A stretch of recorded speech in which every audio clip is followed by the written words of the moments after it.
عین قرآن و حدیث ہے. اس کی بنیادی وجہ میں آپ کو عرض کر دیتا ہوں کہ لوگوں کے ذہن میں جب یہ بات آتی ہے نا کہ یہ کوئی الگ چیز ہے، وہ ہمارے اپنے عمل ہیں. وہ بولیے وہ کیا چیزیں ہیں؟ وہ ہمارے اپنے، ہم جن لوگوں کو آج کے دور میں پیر کہتے ہیں، اب جب آپ ان کے عمل کو دیکھتے ہیں تو وہ قرآن اور سنت سے مطابقت نہیں رکھتا. اس سے لوگوں کو لگتا ہے کہ یہ جو کام کرتے ہیں یہ شاید کوئی اور چیز ہے، قرآن اور سنت کی تعلیم تو یہ ہماری کمزوری ہے. اولیاء کے اندر ایسی کمزوری نہیں. اس میں آپ نے ان کے جوابات ارشاد فرمائے، اس پر پوری روشنی ڈالی اور دوسری شیخ الاسلام نے بڑی وضاحت کے ساتھ یہ بات فرمائی کہ کرامت کا مطلقاً انکار کرنا کہ صرف کرامت ہوتی ہی نہیں ہے، ایگزسٹ ہی نہیں کرتی، ایسا کہنا اور عقیدہ رکھنا یہ کفر ہے. یہ دو الگ چیزیں ہیں. ایک یہ کہنا کہ فلاں ایک شخصیت ہے، میں ان کی کرامتوں کو نہیں مانتا، یہ ایک الگ بات. اور ایک یہ عقیدہ رکھنا کہ سرے سے کسی بھی کرامت دنیا میں ہوتی ہی نہیں ہے، ایسا عقیدہ رکھنا کفر ہے. اس کی وجہ یہ ہے کہ ایسا عقیدہ یہ قرآن سے متصادم ہے، یہ نفس قرآنی کا انکار ہے. کیونکہ قرآن مجید میں اللہ رب العزت نے حضرت مریم علیہ السلام جو نبی نہیں ہے بلکہ ایک نبی کی والدہ اور اللہ کی ولیہ ہے، ان کی کرامت کا بھی ذکر کیا ہے. اللہ رب العزت نے حضرت سلیمان علیہ السلام کے ایک صحابی عاصف بن برقیہ کی کرامت کا ذکر کیا، حضرت خضر علیہ السلام کی کرامات کا باقاعدہ ذکر کیا، اصحاب کہف کا پوری صورت الگ اس پر نازل کی، حضرت لقمان کا ذکر کیا، حضرت ذوالقرنین کا. یہ وہ لوگ ہیں جو نبی نہیں تھے اور قرآن نے ان کی مختلف کرامات کو قرآن مجید نے بیان کیا. تو اس کرامت کا انکار کرنا یہ نص قرآنی کا انکار ہے. ہاں آپ کسی مخصوص شخصیت کے بارے میں کہتے ہیں کہ میں ان کی ان کرامتوں کو نہیں مانتا، تو اس پر ہم کچھ نہیں کہتے، وہ آپ کا عقیدہ آپ مانے نہ مانے. تو کرامت کے بارے میں یہ عرض کر رہا تھا کہ جو کرامت ہوتی ہے، اب حدیث مبارکہ میں آپ کو عرض کرتا ہوں، بخاری شریف کی روایت، اور آقا علیہ السلام ولایت کو ڈیفائن فرمائے اور اللہ رب العزت فرماتا ہے، یہ حدیث قدسی ہے، فرمایا کہ اللہ رب العزت فرماتا ہے کہ بندہ وہ فرائض کے ذریعے میرے قریب ہوتا ہے. کس کے ذریعے قریب ہوتا ہے؟ فرائض کے ذریعے. اور میں نے گفتگو کے آغاز میں آپ کو ولی کا ترجمہ بتایا تھا کہ ولی کا معنی کیا ہے؟ قریب ہونا. ولی کا معنی کیا ہے؟ کس کے قریب ہونا؟ اللہ رب العزت. اور اللہ رب العزت کو فرما رہا ہے کہ یہ جو میرا بندہ میرے قریب ہوتا ہے یعنی وہ ولی بنتا ہے تو کس کے ذریعے بنتا ہے؟ سب سے پہلے فرائض کے ذریعے، یعنی وہ فرائض میں کوتاہی نہیں کرتا. جو فرض چیزیں ہیں اللہ رب العزت کی بارگاہ سے، وہ نمازوں کی صورت میں، وہ روزوں کے، وہ زکوٰۃ کے، وہ حج کے، وہ دیگر معاملات جو فرض کے زمرے میں آتے ہیں، اللہ کا ولی ان کا تارک نہیں ہوتا. دوسری چیز اللہ رب العزت نے فرمایا پھر وہ نوافل کے ذریعے میرے اور زیادہ قریب ہوتا ہے. یعنی فرض کرنے میں تو باقی انسان تو اور وہ تو برابر ہو گئے، لیکن اس کو کوئی چیز جو خاص میرے قریب کرتی ہے وہ یہ ہے کہ وہ پھر صرف فرضوں پر نہیں رہتا، وہ فرضوں سے زیادہ عمل کرتا اور میرا قرب حاصل کرتا ہے. اب آپ اللہ رب العزت نے فرمایا کہ جب وہ میرے اور زیادہ قریب ہوتا ہے تو ایک لمحہ وہ آ جاتا ہے کہ فرمایا کہ پھر میں اس کے ہاتھ بن جاتا ہوں جس سے وہ پکڑتا ہے. یہ حدیث قدسی ہے، بخاری شریف کی روایت کر رہا. فرمایا میں اس کی آنکھ بن جاتا ہوں جس سے وہ دیکھتا، میں اس کے کان بن جاتا ہوں جس سے وہ سنتا، میں اس کے پاؤں بن جاتا ہوں جس سے وہ چلتا. تو اس سے ثابت ہوا کہ اب جب وہ اللہ کا قرب حاصل کرنے کے بعد کوئی عمل کرتا ہے، وہ ایسا کام جو ہماری روٹین کی لائف میں نہ ہو اور ہماری عقل اس کو قبول نہ کرے، یہ کام کیسے ہو سکتا ہے؟ تو بھائی عام انسان جو خالی چھوٹا موٹا عمل کرتا ہے اس سے کوئی ایسی بات پر سرزد نہیں ہوتی، کیونکہ اللہ نے کوئی وعدہ کیا ہے کہ میں اس کے ہاتھ اور پاؤں نہیں بنتا، میں اس کے ہاتھ اور پاؤں بنتا ہوں جو اضافی عمل کر کے میرے قریب ہوتا ہے، میرا قرب حاصل کرتا. تو جب اس سے خلاف عقل چیزیں دیکھو، خلاف عادت چیزیں دیکھو تو اس پر حیران نہ ہو، اس لیے کہ اللہ کے قرب کے ذریعے اللہ فرما رہا ہے کہ میں اس کے ہاتھ بن جاتا ہوں. اب جو خلاف عادت چیز ہوئی ہے وہ اللہ کے عمل سے، اللہ نے اپنے کرم سے اس کے آپ سے خود ارشاد فرمائی.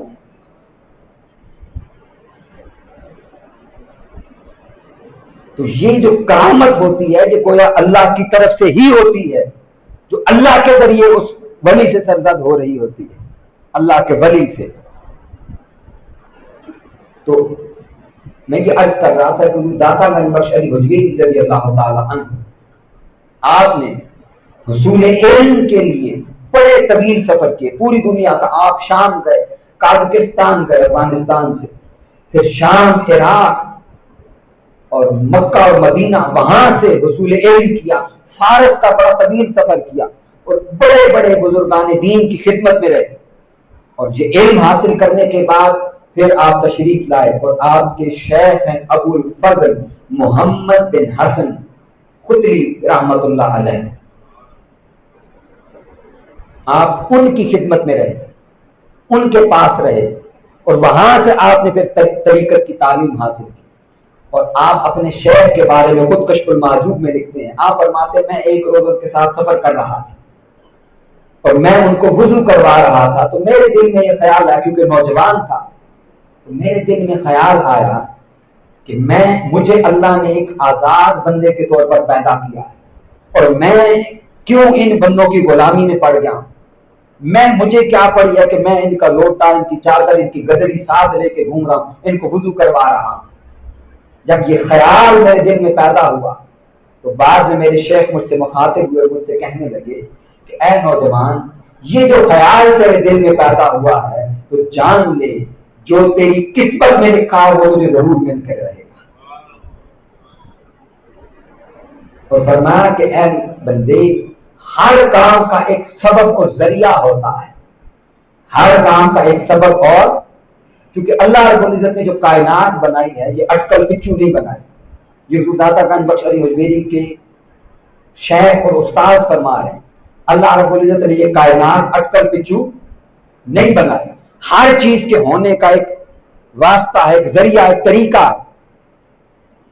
جیسے گندم زمین سے اگتی ہے نا، تو اس کا ایک پراپر طریقہ کار ہے فصل اگانے کا، کہ آپ پہلے زمین پہ بسر کرتے ہیں، پھر زمین میں بیج بوتے ہیں، پھر کھاد دیتے ہیں، پھر پانی، پھر جا کے فصل اگتی ہے. تو یہ اللہ نے ایک طریقہ بنایا ہر کام کا.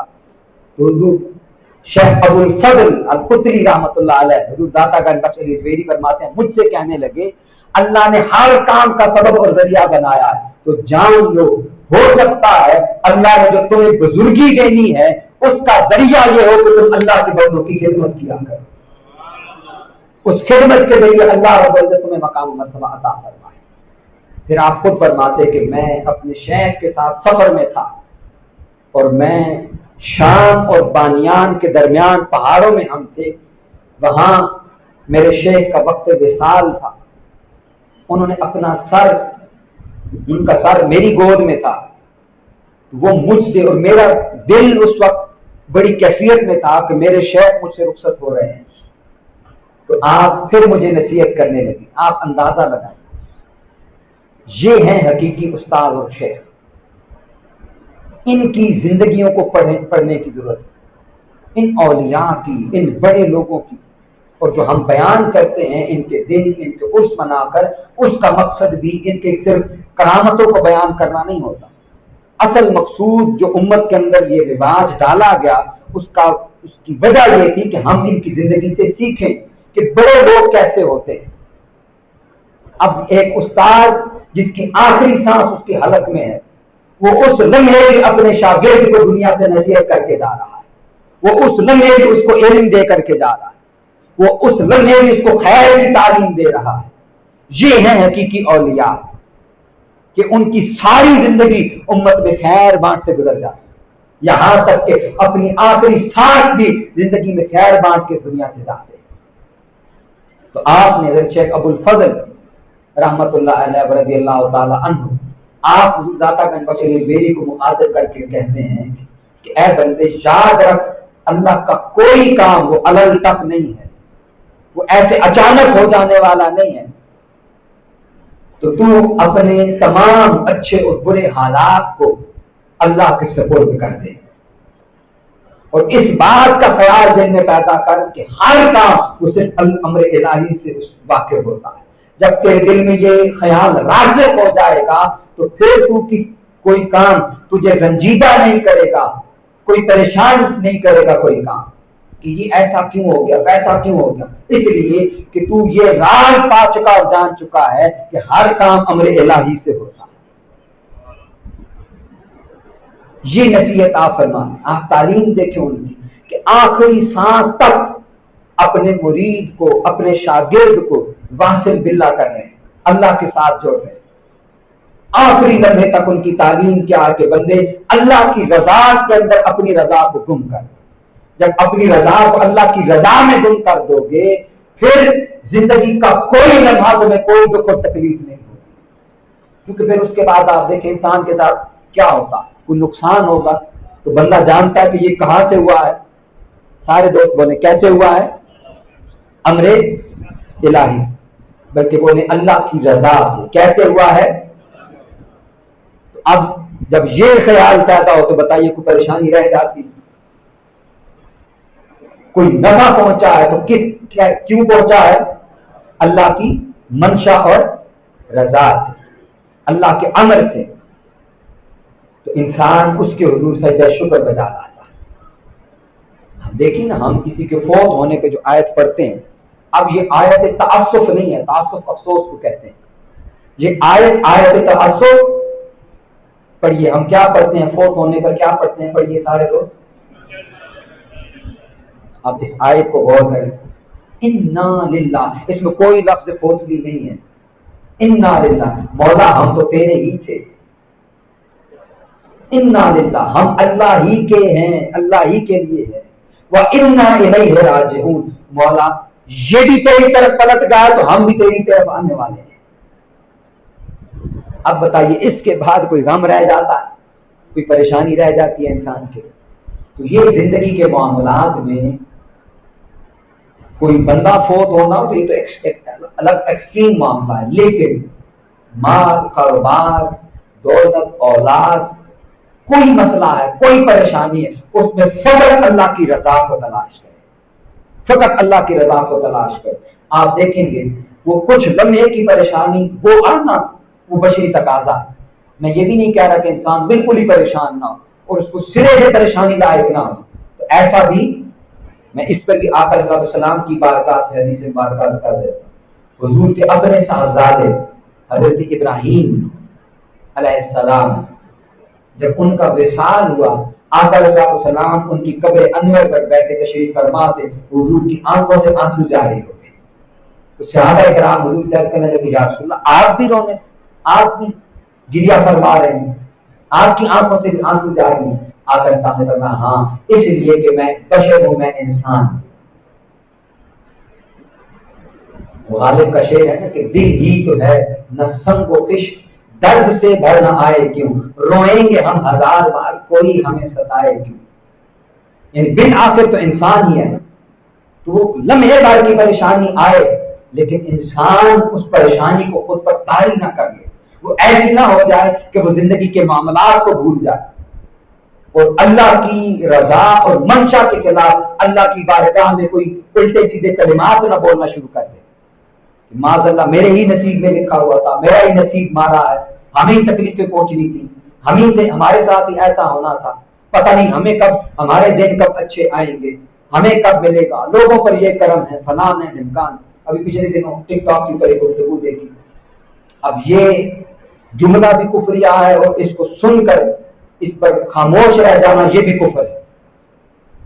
بالکل ایک جان وہ ٹک ٹاک پر ویڈیو بنا رہے ہیں، وہ کہتے کہ اللہ ہر ایک کی سنتا ہے، تو ایسے لگتا ہے کہ ہماری باری اللہ رب العزت نے ہینڈ فری لگا دی، معاذ اللہ سماعت کرتے ہیں۔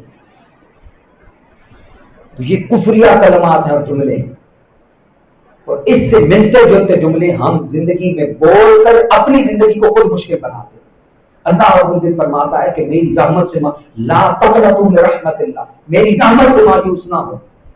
تو آپ تصور کیجئے کہ ہم جب یہ کہنا شروع کر دیں او جی ہماری اتنی مشکلات ہیں، ہم اتنی محنت کر کے اتنی مزدوری کر کے ملتا ہی کچھ نہیں ہے، یہ تھوڑے سے لوگ ہیں، فلانے کو بھی اتنا مل گیا، فلانے کو بھی اتنا مل گیا، ہمارے نصیب ہی مارے ہیں، جب ہم خود اللہ رب العزت کی بارگاہ سے مایوس ہیں، اللہ رب العزت فرماتا ہے میں بندے کے گمان کی طرح وہ جیسا مجھے سوچتا ہے ویسا پا لیتا ہے. انا ظن عبد بی، میں بندے کے گمان کی طرح جیسا میرے بارے میں گمان کرے گا، تصور کرے گا، سوچے گا، وہ ویسا مجھے. اور جس نے یہ سوچنا ہی شروع کر دیا کہ میرے نصیب میں شاید اللہ نے لکھا ہی نہیں ہے یا آپ نے تقدیر بھی لکھی ہے، وہ فرماتا ہے جیسا میرے بارے میں سوچے گا ویسا ہی پائے. تو اس چیز کو ہم زندگی سے کیا کریں؟ یہ حضور داتا کا مشہور حضوری کی تعلیمات میں سے کہ بندہ اس کی، آپ نے اپنے شیخ کا یہ واقعہ کیوں لکھا؟ اس وجہ سے کہ بعد میں آنے والے جب اس کو پڑھیں تو وہ اس عقیدے پر قائم، وہ اس عقیدے پر راسخ ہوں کہ بندہ ہر حال میں اللہ کی رضا میں کیا رہے؟ راضی رہے. تو پھر آپ فرماتے ہیں کہ میرے ایک استاد تھے، ان کا نام تھا ابو سعید فضل اللہ بن محمد مہینی رحمت اللہ علیہ. وہ فرماتے ہیں کہ شیخ ابو مسلم فارسی، وہ مجھ سے یہ بات انہوں نے شیئر کی. وہ کہتے کہ میں جب حضرت ابو سعید کے پاس پہنچا تو بڑے شاہانہ لباس پہن کر تخت پہ بیٹھے ہوئے تھے، اور کہتے کہ میرے پاس جو لباس تھا وہ بڑا ماڑا سا لباس تھا، کمزور سا لباس تھا.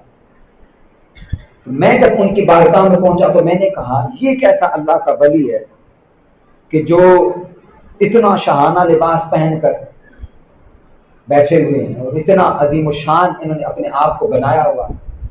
تو ان کو یہ فقر کے بارے میں کیا جانتے ہیں کہ فقر کیا ہے؟ تو کہتے کہ وہ ان کو میرا یہ خیال پر اللہ رب العزت نے آگاہ فرما دیا. تو وہ مجھے مخاطب کر کے کہنے لگے کہ تم نے یہ جو بات کہی ہے اور سوچی ہے، یہ بات تم نے کس کتاب میں پڑھی ہے؟ یہ بتاؤ کہ یہ بات کس کتاب میں پڑھی ہے کہ جو اللہ کا ولی ہوگا، جو فقر پر رہنے والا ہوگا، وہ ٹھاٹ پاٹ کا لباس نہیں پہن سکتا، وہ اچھی زندگی نہیں کی. ہمارے ہاں بھی ہے یہ کام.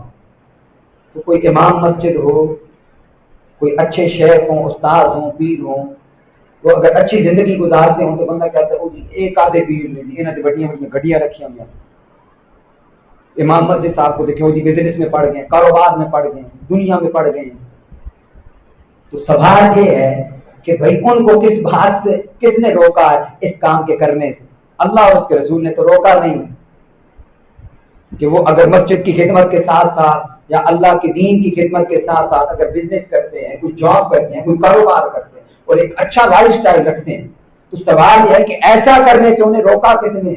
اللہ اور اس کے رسول نے تو روکا نہیں. آپ فرماتے کہ تم نے یہ بات کہاں سے پڑھی؟ تو کہتے میں بڑا شرمندہ ہوا اپنے دل میں کہ واقعتاً میرے دل میں یہ خیال تو آیا لیکن میرے پاس اس بات کی دلیل نہیں ہے. تو آپ کہتے کہ وہ پھر مجھے کہنے لگے کہ اے نوجوان، اے بندے، التصوف قیام القلب مع اللہ. تصوف نام ہے کہ بندے کا دل ہر حال میں اللہ کے ساتھ جڑا رہے. یہ ظاہری بنا قطع کا نام نہیں ہے کہ کسی کا لباس ایسا ہے تو وہ اللہ کے ساتھ جڑا ہوا، کسی کا لباس ایسا ہے تو وہ اللہ کے ساتھ فرمایا نہیں. یہ تصوف اس بات کا نام ہے کہ ہر حال میں اس کا دل اللہ کی ذات کے ساتھ جڑا ہوا، وہ اللہ کے ساتھ ہو، وہ معلّہ ہو. حضور داتا گنج بخش علی حجویری رحمۃ اللہ علیہ فرماتے کہ مجھے میرے شیخ ابو الفضل قطری رحمۃ اللہ علیہ آپ نے حکم فرمایا کہ ہندوستان کی قطبیت تمہیں دی گئی. کس کی قطبیت دی گئی ہے؟ اس لیے میں نے گفتگو کے آغاز میں یہ بات کہی کہ آپ صرف لاہور کے نہیں، پنجاب کے نہیں، پورے خطہ ہندوستان کے شیخ ہیں، پورے خطہ ہندوستان، اور آپ کو پورے خطہ ہندوستان کی قطبیت دی گئی. یہ ایک الگ تفصیل ہے پوری تصوف کے موضوع میں. آپ کو مختصر ایک مثال پیش کر دیتا ہوں. یہ احادیث میں یہ لفظ وارد ہوئے ہیں، جو میں لفظ بول رہا ہوں آقا اسلام کی احادیث اس پر موجود ہے کہ جو ابدال ہیں، اولیاء ہیں، ان میں مراتب ہوتے ہیں، اوتاد اور ابدال. ان ابدالوں میں پھر آگے کتب ہوتے ہیں اور ان میں سے پھر ایک بڑے کتب ہوتے ہیں، بڑے شیخ ہوتے ہیں. تو وہ آپ یوں سمجھ لیں کہ جیسے ہمارے یہاں پنجاب میں بہت سارے ڈپٹی کمشنر اور پھر ان کے اوپر کمشنر اور پھر ان کے اوپر وزیر اعلیٰ یا گورنر ہیں. کہ ایڈمنسٹریٹو نظام کو چلانے کے لیے تو تصوف کے نظام کو اللہ رب العزت نے اور آقا علیہ السلام نے جس کو بیان فرمایا ہے اس میں ایک پورے علاقے کا روحانی پیشوا ہوتا ہے. تو اس پورے خطہ ہندوستان کے روحانی پیشوا کا نام حضور داتا گنج بخش علی بجویری رحمۃ اللہ علیہ.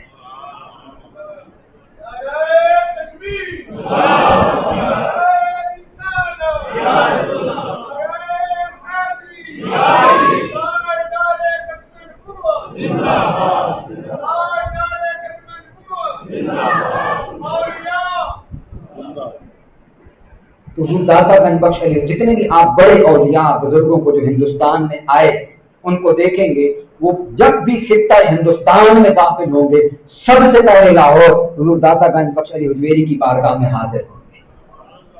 حضور خواجہ معین الدین چشتی اجمیری رحمۃ اللہ علیہ آپ اپنے شیخ کے ساتھ سفر کر رہے تھے عراق کا شام کا. وہاں سے سفر کرتے کرتے آپ مدینہ طیبہ پہنچے اور آقا علیہ السلام کی بارگاہ میں حاضری دی تو وہاں آقا علیہ السلام نے آپ کی ڈیوٹی لگائی کہ اے معین الدین تمہاری ڈیوٹی ہندوستان میں ہے, اجمیر میں ہم نے لگائی ہے. اور آپ نے خواب بھی دیکھا اور اپنے شیخ کو سنایا کہ میں ایسے بڑے اونچے پہاڑی ٹیلوں کو میں نے دیکھا ہے. تو آپ نے فرمایا اس کا معنی یہ ہے کہ تمہاری ڈیوٹی اللہ رب العزت نے اور آقا علیہ السلام نے ہندوستان میں لگا. حضور خواجہ معین الدین چشتی اجمیری کو بھی اسی لیے نائب رسول کہتے ہیں کہ خود آقا علیہ السلام نے آپ کی ڈیوٹی لگائی. تو وہ جب ہندوستان آئے اجمیر نہیں گئے, اجمیر کہاں راجستھان کے اندر ہے بہت دور یہاں سے, لیکن وہ خطہ ہندوستان میں داخل ہوئے سب سے پہلے حضور داتا گنج بخش علی اجمیری کی بارگاہ کے اندر حاضری دیا, یہاں چلا کشی کی, یہاں سے فیضیاب ہوئے, اجازت لے کر پھر اپنے شہر اور علاقے کی طرف گئے. اسی طرح حضور بابا فرید الدین گنج شکر رحمۃ اللہ علیہ انہوں نے بھی آپ کی بارگاہ میں چلا کشی کی, یہاں سے حاضری دی. پھر ہمارے اس دور کے اندر ایک بہت بڑی ہستی جو اللہ رب العزت نے ہمیں عطا کی, حضور سیدنا غوث اعظم رضی اللہ تعالی عنہ کے شہزادے وہاں بغداد سے جب ہندوستان تشریف لائے پیر سیدنا طاہر علاء الدین القادری الگیلانی البغدادی رحمۃ اللہ علیہ ٹاؤن شپ میں جن کا مزار ہے, حضور سیدی شیخ الاسلام کے بھی شیخ ہیں, وہ بھی جب بغداد سے حضور سیدنا غوث اعظم رضی اللہ تعالیٰ عنہ کی بارگاہ میں تھے, ان کے وہاں نائب خلیفہ اور ان کے متولی ہیں, وہاں سے جب آپ کی ڈیوٹی ہندوستان میں لگی تو آپ بھی سب سے پہلے حضور داتا گنج بخش علی اجمیری کی بارگاہ میں. اس لیے کہ میں نے عرض کیا کہ آپ کو اللہ رب العزت نے اس علاقے کی قطبیت عطا کی ہے, روحانی مقام ہے آپ کا یہاں پر. تو یہاں جب آپ تشریف لائے تو آپ نے جہاں اس وقت دریائے راوی یہاں تھا جہاں آج آپ کا مزار ہے, تو آپ نے راوی کے کنارے پر اپنی رہائش اختیار کی اور چھوٹی سی ایک مسجد تعمیر کروائی. تو آپ کی مسجد وہ بالکل عین مغرب کی طرف نہیں تھی, اس کی سمت تھوڑی سی جنوب کی طرف تھی. تو یہاں جو پہلے علماء موجود تھے ان کے درمیان یہ گفتگو ہونے لگ پڑی کہ یہ جو ایک نیا بندہ یہاں پر آیا ہے علی بن عثمان, تو اس کی مسجد کا قبلہ درست نہیں ہے. تو یہ بات مشہور ہو گئی لاہور کے اندر. تو وہ وفد بنا کر آپ کی خدمت میں حاضر ہوئے. تو آپ نے فرمایا کہ ایک نماز میرے ساتھ ادا کریں یہاں پر. تو جب آپ نماز کے لیے کھڑے ہوئے, نماز عصر کے لیے وہاں پر کھڑے ہوئے آپ امامت فرما رہے تھے, تو اللہ رب العزت نے یہ آپ کی کرامت ظاہر کی کہ ان جتنے علماء تھے ان کے سامنے سے حجابات اٹھ گئے. جب انہوں نے اپنی نگاہوں سے دیکھا تو حضور داتا گنج بخش کی مسجد کے محراب کے سامنے انہیں کعبۃ اللہ نظر آ رہا.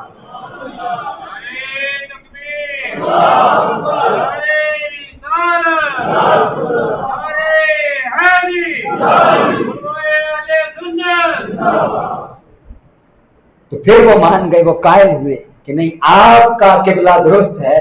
پھر انہوں نے اپنی مساجد کا بھی قبلہ درست کرنا شروع کر دیا. پھر یہاں پہ جو حکمران تھا اس کا نام تھا رائے راجو, جو یہاں پر مشہور تھا. تو وہ شعبدہ باز تھا اور وہ سفلی علوم کالا علم جانتا تھا, کالے علم کا ماہر تھا. تو وہ لوگوں سے کہتا تھا کہ اپنے جو جانور ہیں ان کا دودھ میرے پاس لے کر کے آؤ. تو آپ ایک روز اپنی بیٹھے ہوئے تھے اپنی کوٹڑی پر, اس کے باہر تشریف فرما تھے. تو ایک خاتون گزر رہی تھی, تو آپ نے اس خاتون سے کہا کہ اس برتن میں مٹکے میں کیا ہے؟ اس نے کہا کہ دودھ ہے. آپ نے فرمایا کہاں لے کر کے جا رہے؟ اس نے کہا میں رائے راجو کے پاس لے کر جا رہا۔ آپ نے فرمایا یہ دودھ قیمتاً مجھے فروخت کر دو۔ تو وہ اس خاتون نے انکار کیا۔ آپ نے فرمایا ایسا کیوں؟ اس نے کہا کہ اگر ہم اس کے پاس نہ لے کر کے جائیں تو اس کے پاس ایسی طاقتیں ہیں کہ ہمارے جانوروں کے تھنوں سے پھر دودھ نہیں آتا، پھر خون آنا شروع ہو جاتا ہے۔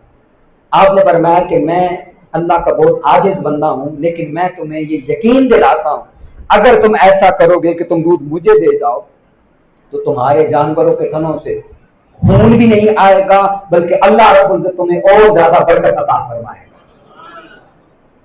اب میں یہاں پر ایک وضاحت عرض کر دیتا ہوں پہلے کہ یہ جو اس قسم کی کرامات کا ظہور کبھی کرتے ہیں اولیاء اللہ کے بندے، تو یہ نمبر ایک تو یہ اذن الہی سے ہوتا ہے، اور دوسری بات اس کا مقصد آپ یوں جان لیں کہ اپنے دین کو وہاں پر پھیلانا اور راسخ کرنا ہوگا۔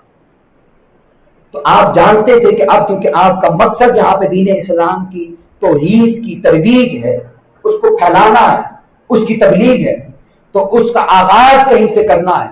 تو لوگوں کے ذہنوں میں جو راسخ عقیدہ ہے اس کو پہلے توڑنا، اس کو ختم کرنا، اس غلامی کو توڑنا جو بندوں کی انہوں نے اختیار کر رکھی۔ تو اس کو توڑنے کے لیے اگر وہ اس قدر سخت ہو تو اللہ رب العزت اپنے بندوں سے پھر کرامات کا ضرور فرماتا ہے۔ تو آپ نے جب ان سے کہا، وہ خاتون مان گئی آپ کی بات سے قائل ہو کے، آپ نے اس سے دودھ خریدا، دودھ حاصل کیا، استعمال کیا، اس کو قیمت دے دی۔ جب وہ خاتون گھر پہنچی، اس نے جب اپنے جانوروں کا دودھ دھویا تو وہ معمول سے زیادہ یعنی دودھ دھو چکی، اس کے بعد بھی اس کے تھنوں کے اندر دودھ باقی تھا۔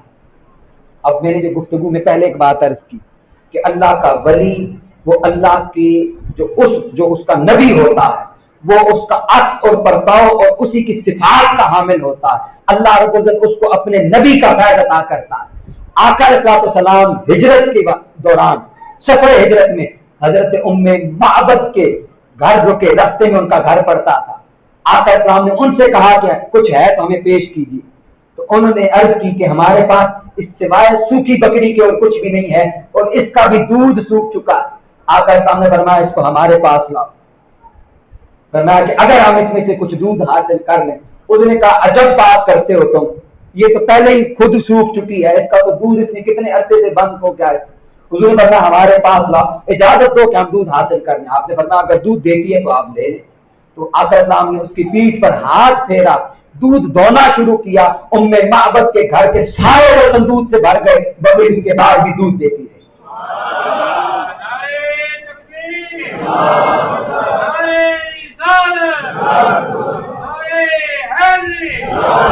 ادھر یہ آقا علیہ السلام کا معجزہ ہے، اور اللہ رب العزت نے آقا علیہ السلام کا یہی فیض حضور کے شہزادے حضرت سید علی بن عثمان الجویری رضی اللہ تعالیٰ عنہ کو عطا فرمایا۔